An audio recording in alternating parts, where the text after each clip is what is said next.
Good evening. Thanks for joining us. I'm Callista Solon, and you're watching NLC Trans. Tonight I'm here with my dear friend and co-host, Tara Alexander, who has actually now determined that you really can't snort chocolate.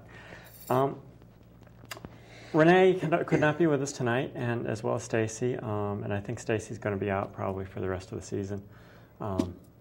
So it's just the two of us tonight, but you'll have to kind of bear with us. And we have no idea what we're going to talk about, but you have a whole pile of papers in front of you. Well, you go first. And I have a chocolate bar. So anyway, I hope you all had a wonderful 4th of July. Certainly we did. It was very, very hot, but it was fun. We had a great time, played a lot of volleyball with my grandson, which was really cool, and went kayaking and got sunburned. If you can see, you can probably see that. I'm kind of sunburned.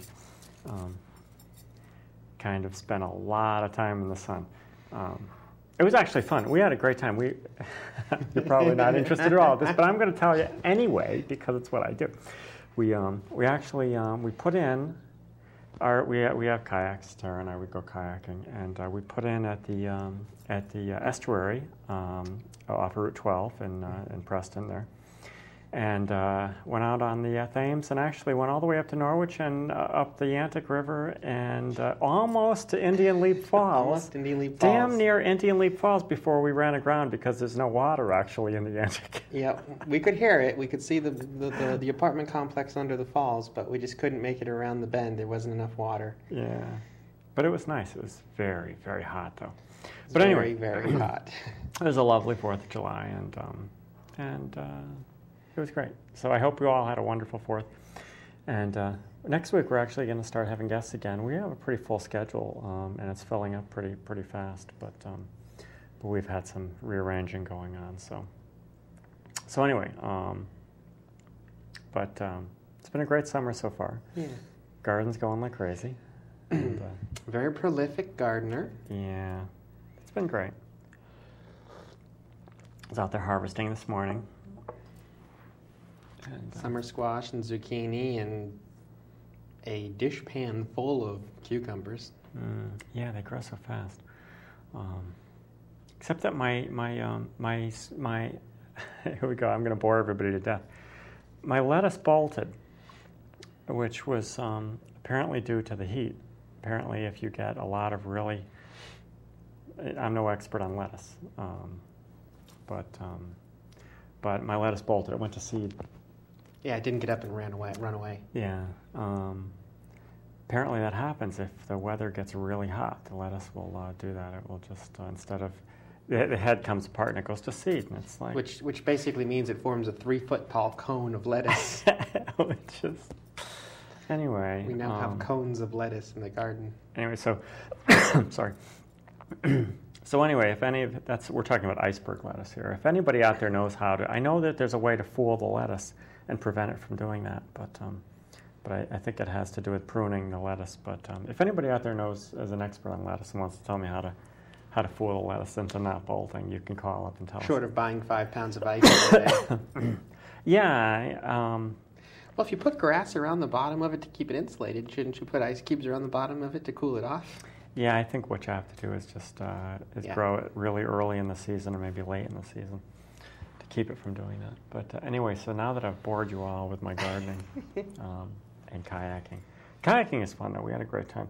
And, gosh, nearly 7-foot-tall tomato plants. Yeah, they're growing like crazy. But anyway, so all's well. Got any interesting news items for us tonight? Are you sure you're done for the hour? No. Oh, by no means. By no means. Don't discount me yet. I'll find stuff to talk about. But well, anyway. there are a number of things that have been happening over the last several weeks, and a lot of times when we have guests, we don't have an opportunity to talk about them, so they tend to pile up. Yeah, I know.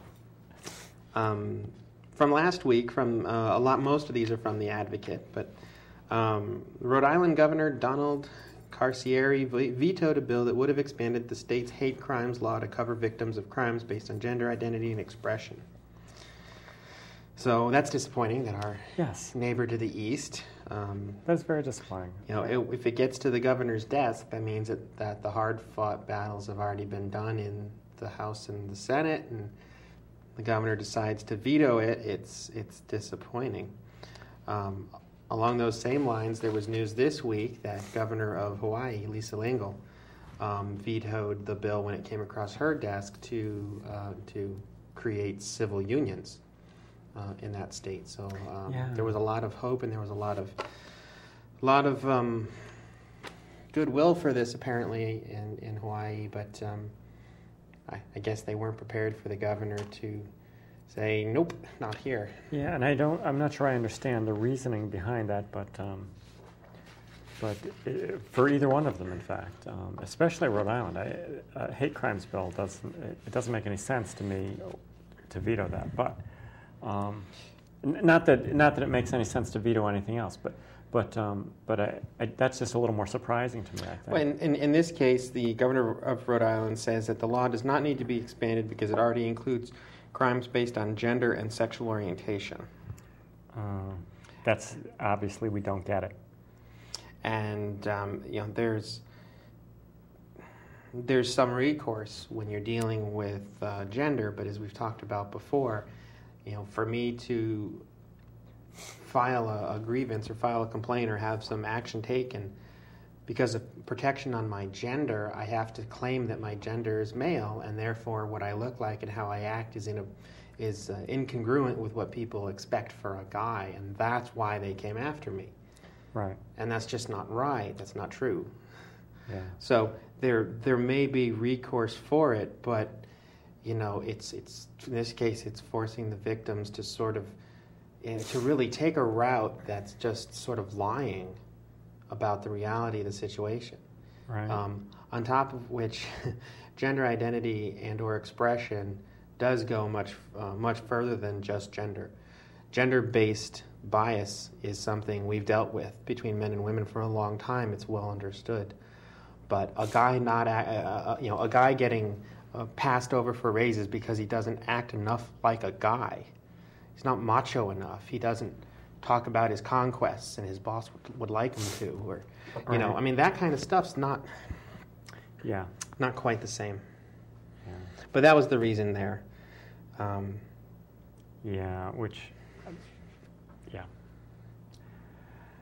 Doesn't make me happy. But But you do have a call. we actually have a phone call. This is our lettuce expert. Could be, or it could just be Renee, who is not here tonight and has promised that she would call in. So I suspect that this is Renee. But if it's a lettuce expert, that's okay too. Renee could be a lettuce expert. Could be, that's possible. Okay, I'm sorry. Good evening, NLC Trans. You're on the air. Good evening, ladies. How are you? Hey, Hey, Renee. Renee. So, do you know anything about lettuce?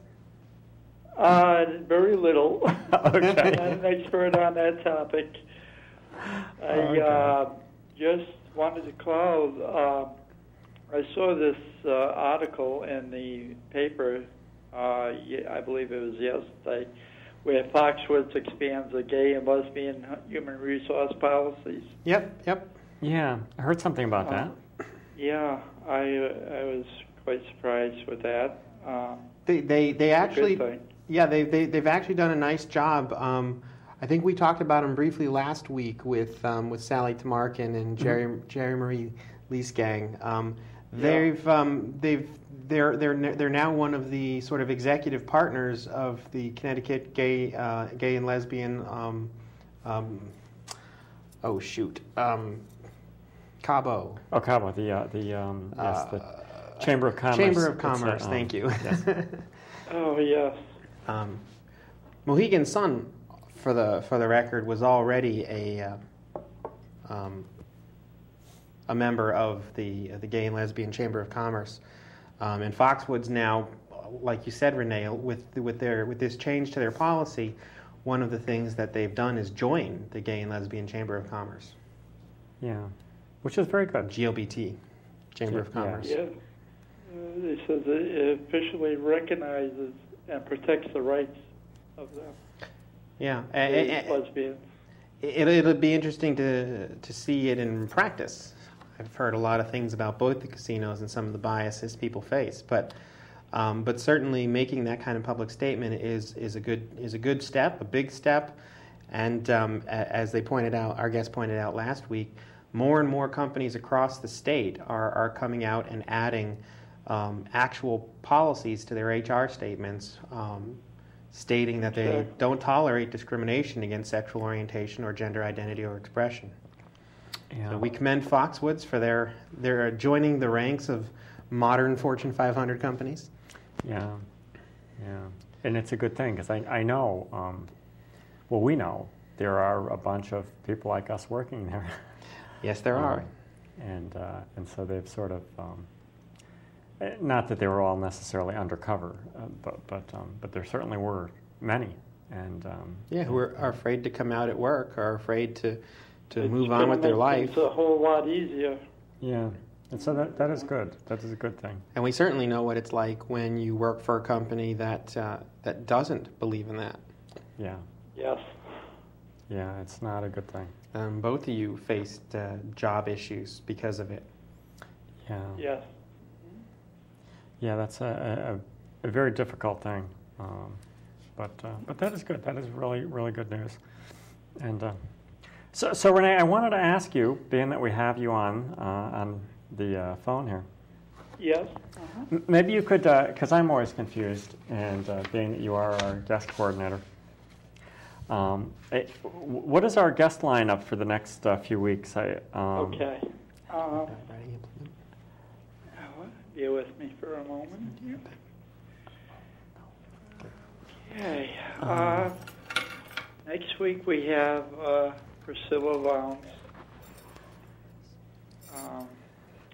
And the week after, I'm still working on that. It's supposed to be Aaliyah Nestaby, the nurse practitioner from Boston University.